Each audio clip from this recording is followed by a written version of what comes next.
ये ध्यान से सुने सभी संस्थान कि व्यर्थ में नहीं जाने देगा ये देश राजीव गांधी का बलिदान। इसलिए हमारा आदरपूर्वक निवेदन और आह्वान है न्यायालय को कि नहीं दें गुनहगारों को जीवन दान। देखिए, न्याय होना भी चाहिए और दिखना भी चाहिए, प्रतीत भी होना चाहिए। आज उच्चतम न्यायालय ने 6 ऐसे व्यक्ति जो दोषी या अभियुक्त नहीं हैं लेकिन कन्विक्टेड हैं, एक ऐसे फौजदारी कारनामे के लिए जो एक पूर्व प्रधानमंत्री की हत्या का कारनामा है। और सबसे महत्वपूर्ण बात है कि राजनीतिक रंग कुछ भी हो, एक पदासीन प्रधानमंत्री या पूर्व प्रधानमंत्री पे घातक हमला और मृत्यु और हत्या भारत की अक्षुण्णता, संप्रभुता, भारत के अस्तित्व को अटैक करता है, उस पर आक्रमण करता है। इसमें कोई राजनीति का रंग नहीं होता। और ऐसे एक जो अपराध है, जघन्य अपराध, उसके लिए आप आम तौर वाले प्रशासनिक कारणों से 6 लोगों को और एक व्यक्ति को पहले मई 2022 में रिहा नहीं कर सकते। ये कांग्रेस का आदरपूर्वक स्टैंड है उच्चतम न्यायालय के निर्णय के विषय में। देखिए, आपको पता है, सबको, पूरा देश, पूरा विश्व जानता है कि आप कोई ऐसा संदेश नहीं देना चाहते कि न्यायपालिका के एक सौहार्द से ऐसे घिनौने, ऐसे जघन्य अपराध के लोग जो अभियुक्त नहीं है, कन्विक्ट हैं, जिन्होंने सोच समझकर, प्लानिंग करके एक पूर्व प्रधानमंत्री की हत्या की, उसको न्यायपालिका किसी रूप से फायदा दे रही हो। सुप्रीम कोर्ट, उच्चतम न्यायालय ने खुद ने बार बार कहा है कि सिर्फ अगर आपने कुछ समय कारागार के पीछे बिताया है, वो कारण नहीं हो सकता रिहाई का। कई निर्णय हैं, state of Gujarat versus Narayan एक निर्णय है। हर केस को उसके संदर्भ में देखना पड़ता है, और पूर्व प्रधानमंत्री की हत्या से बड़ा संदर्भ कोई नहीं हो सकता। तीसरा, उच्चतम न्यायालय ने बहुत हद तक एक सर्वोपरि प्रधानता दी है तमिलनाडु प्रदेश के स्टैंड को कि उनको रिहा करना चाहिए। हमारा आदरपूर्वक निवेदन है कि अंतिम शब्द तमिलनाडु सरकार का नहीं होता, अंतिम शब्द उच्चतम न्यायालय का होता है, कोई भी स्टैंड लिया हो तमिलनाडु सरकार ने।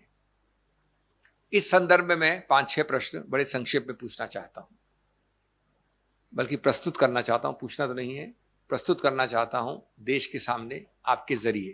पहला, कि जो जघन्य अपराध पूर्व प्रधानमंत्री की हत्या में निहित है, क्या उस केस में आप इस प्रकार का प्रेफरेंशियल शब्द महत्वपूर्ण है, ट्रीटमेंट दे सकते हैं उन लोगों को जो कन्विक्ट हो चुके हैं उच्चतम न्यायालय तक ऐसे जघन्य अपराध के लिए? दूसरा, भविष्य में इस प्रकार के अपराध या इससे कहीं ज्यादा, कहीं कम गंभीर अपराध, उसमें उच्चतम न्यायालय मना कैसे करेगी रिहाई का, अगर ये प्रेसिडेंट मान लिया गया तो?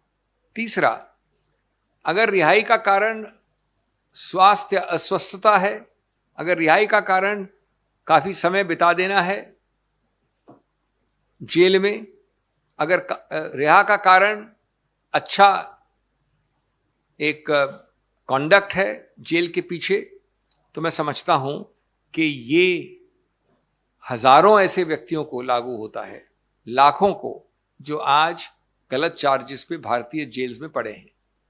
उच्चतम न्यायालय किसी रूप से एक तरफ ध्यान नहीं दे सकती और उन सबको भुला दे या उनकी विद्यमान होने की प्रक्रिया को इग्नोर कर सके। चौथा, पूर्व प्रधानमंत्री का जो एक हत्या होती है, वो, ये सबसे महत्वपूर्ण मुद्दा है, ये चौथा मुद्दा। पूर्व प्रधानमंत्री की हत्या, जैसे मैंने कहा, भारतीय संप्रभुता, अक्षुण्णता, भारत की इंटेग्रिटी का विषय है। राजनीतिक रंग कोई भी हो, प्रधानमंत्री पदासीन हो या पूर्व हो, ये भारत पर आघात होता है, उसको आप आम कोई अपराध नहीं मान सकते और उसको आम प्रशासनिक कारणों से रिहाई नहीं दे सकते। यह बड़ा रोचक मामला था। पांचवा मेरा बिंदु, याचक रिहाई चाहते थे, जो मुख्य प्रतिपक्ष था प्रदेश सरकार वो उनका समर्थन कर रही थी। इस सिनारियो में मैं समझता हूं उच्चतम न्यायालय बाध्य था कि केंद्र सरकार जो विद्यमान थी उनके मत को भी पूरा वजन दे, ज्यादा वजन दे। केंद्र सरकार ने कुछ भी कहा हो, लेकिन यह तो स्पष्ट है कि केंद्र सरकार प्रदेश सरकार के मत से असहमत थी। लेकिन प्रदेश सरकार के मत को इतना ज्यादा वजन देना कानूनी रूप से गलत है, जबकि केंद्र सरकार ने कभी उस मत से सहमति प्रकट नहीं की। छठा, इस परिणाम का एक बड़ा विशेष, एक बड़ा आश्चर्यजनक परिणाम भी हो सकता है इस निर्णय का, और वो आश्चर्यजनक परिणाम यह है कि प्रदेश सरकार का जो भी सुझाव होगा रिहाई का, वो करीब करीब बाध्य मान लिया जाएगा उच्चतम न्यायालय द्वारा। ये हो ही नहीं सकता, ये कानून में गलत है। और अंतिम, सबसे महत्वपूर्ण, उच्चतम न्यायालय इस बात का संज्ञान उन्होंने लिया है, वो जानते हैं कि कोई ऐसा प्रावधान नहीं था उनके पास जिसके अंतर्गत ये रिहाई का आदेश हो सकता था। इसीलिए प्रयोग हुआ 142 अनुच्छेद का, जो बना है सिर्फ उच्चतम न्यायालय के लिए और जो उन विशेष केसेस में लागू होता है जहां और कोई पावर नहीं हो। तो आप एक विशेष प्रावधान संविधान का इस्तेमाल कर रहे हैं, किसके लिए? पूर्व प्रधानमंत्री के जघन्य हत्या के कांड में। मैं समझता हूं ये उपयुक्त नहीं है, ये गलत है, और इसलिए हम विनम्रता पूर्वक कहते हैं कि हमारे पास जो भी कानूनी विकल्प होंगे वो हम इस्तेमाल करेंगे, और हम प्रार्थना करेंगे माननीय न्यायालय से कि ये निर्णय खड़ा नहीं होना चाहिए।